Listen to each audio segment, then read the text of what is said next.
नमस्कार दोस्तों। आज से कुछ दिन पहले यानी 5 दिन पहले मेघालय के ईस्ट जयंतिया हिल्स में माइनिंग के अंदर एक धमाका होता है जिसमें 20 से 25 मजदूर मारे जाते हैं और बहुत सारे मजदूर घायल हो जाते हैं, उसमें फंस जाते हैं। उसके बाद रेस्क्यू होता है। एसडीआरएफ एनडीआरएफ टीम आके उनको रेस्क्यू करती है। इसमें माइनिंग के अंदर ब्लास्टिंग किया जाता है। पता चलता है कि वहाँ पे माइनिंग इलीगल चल रहा था, यानी कोई भी अप्रूवल, कोई भी इंफॉर्मेशन किसी को नहीं था। इसमें मजदूर कैसे फंस जाते हैं इसके बारे में जानकारी बहुत ज़रूरी है। मजदूरों को मरने की लगातार घटनाएं होती रहती है, अलग अलग खानों में, अलग अलग खदानों में।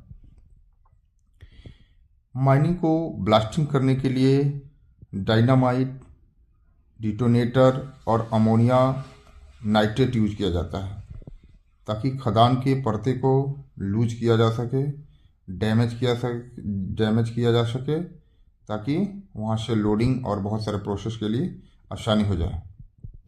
एक्सप्लोसिव को अलग अलग जगहों पे कनेक्शन किया जाता है।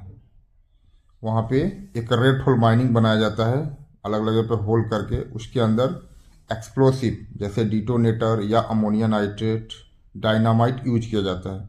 उसके अंदर हर 5-5 मीटर पे फिट किया जाता है। फिट करने के बाद उसको इलेक्ट्रिकल कनेक्शन दिया जाता है। एक बॉक्स होता है, मशीन जिसको डिटोनेटर बोलते हैं, उसी को दबाते हैं। उसके बाद एक्सप्लोड होता है। बट उसमें कुछ सावधानियां होती है जो उसको उस समय बरतनी पड़ती है, और उस सावधानी को यदि नहीं बरतेंगे, उसमें लापरवाही होती है, सुरक्षा की लापरवाही होने की वजह से मजदूरों की जान चली जाती है। जब एक्सप्लोड किया जाता है माइनिंग के अंदर, जब ब्लास्टिंग किया जाता है, तो एक प्रक्रिया है कि सबको अनाउंस किया जाता है कि भाई आपको वहाँ से हटना है। अनाउंस के जरिए, इंफॉर्मेशन के जरिए सबको वहाँ पे हटाया जाता है। जो मशीनरी है उसको हटाया जाता है, जो आसपास के लोग हैं, जो मजदूर हैं, मशीनरी है, बहुत सारी चीज़ें हैं, जो रहने वाले लोग हैं, उनको हटाया जाता है।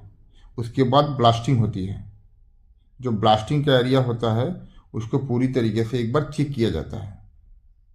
वहाँ पे किसी भी प्रकार की कि उस ब्लास्टिंग के एरिया के अंदर कोई आदमी रह तो नहीं गया है, या रह तो नहीं गया है, छूट तो नहीं गया है। ये सारी चीज़ें इंश्योर करने के बाद ही ब्लास्टिंग किया जाता है।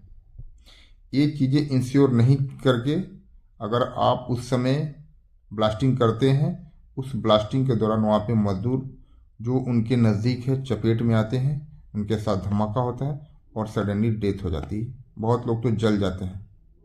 एक प्रक्रिया है, लेकिन ये प्रक्रिया हर समय फॉलो नहीं किया जाता है। बहुत सारे गलतियाँ, बहुत सारे चूक के हो जाने के, जैसे कि अनट्रेन्ड मैन पावर है कि आप खदान के एरिया में आप ब्लास्टिंग का प्रोसेस शुरू कर रहे हैं, कनेक्शन कर रहे हैं, और इधर से किसी ने बटन दबा दिया तो क्या होता है, वही धमाका हो जाता है और मजदूरों की मौत हो जाती है। तो ब्लास्टिंग करते समय ये सारी चीज़ें इंश्योर करनी पड़ती है। एक प्रक्रिया प्रोसेस है। इसी प्रक्रिया प्रोसेस को फॉलो नहीं करने की वजह से उसमें मजदूर खदान के अंदर फंस जाते हैं और उनकी मौत होती है। माइन सेफ्टी की बात करें तो माइन सेफ्टी की सुरक्षा की जिम्मेदारी डीजीएमएस के अंदर आता है, director general of mine safety, जो सेंट्रल गवर्नमेंट के अंदर में है। इसकी सुरक्षा, इसकी एसओपी, इनकी ट्रेनिंग और बहुत सारे जो अलग अलग प्रक्रियाएं हैं, ये जारी डीजीएमएस करता है, जिसको फॉलो इसके अंडर में माइन सेफ्टी एक्ट 1952 के अकॉर्डिंग सारी चीज़ों को, प्रोसेस को फॉलो किया जाता है। बट सुरक्षा की लापरवाही करने की वजह से ये आम मजदूरों की जान जाती है और हमेशा खतरे में रहती है।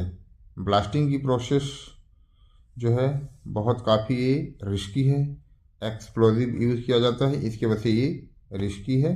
रेड होल माइनिंग किया जाता है जिसके अंदर वर्कर्स इनसाइड में जाते हैं, और इसमें कभी कभी ऑक्सीजन की कमी, फंसने की बहुत सारे समस्याएं आती रहती है। धन्यवाद।